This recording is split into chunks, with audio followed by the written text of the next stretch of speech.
အခု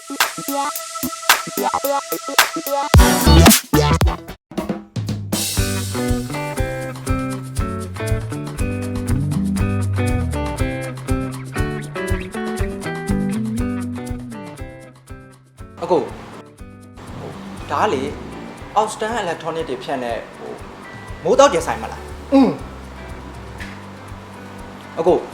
Facebook ပေါ်ကလေဒီအောက်စတန်အီလက်ထရောနစ်ပေမှာတွေ့လို့အဲ့ဒါ item လေးတွေကြည့်ကျင်တော့ပါအားလေအင်းနှလုံးနဲ့ပြောသိလားပြောပါလေ ဟိုကလေဟိုညီတို့ကလေ customer ကိုဘယ်လိုပြောနေလဲမသိဘူးလာကိုလာညီမရှင်းပြပေးလာဒီမှာချက်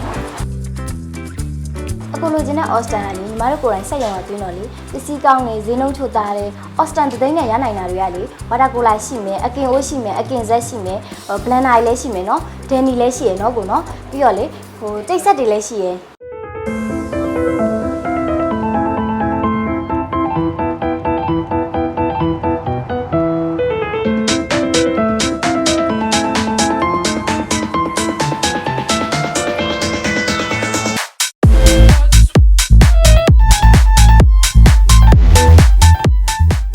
အမရှင်းပြမယ်တိလားအမတို့မတော်ကျဲတင်တဲ့ Austin Electronic ပစ္စည်းတွေလည်းမျိုးစုံရှိတယ်မောင်လေးမောင်လေးလိုချင်တဲ့ပစ္စည်းတွေအားလုံးရနိုင်တယ်ပေါ့နော်နင်းနေပစ္စည်းတွေရွေးပါဦး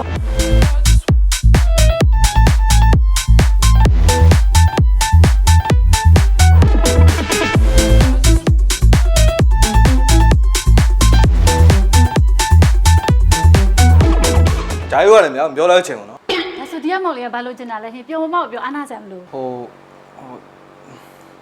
ကျွန်တော်ကလေကီးချင်းလိုက်လေးယူခြင်းလို့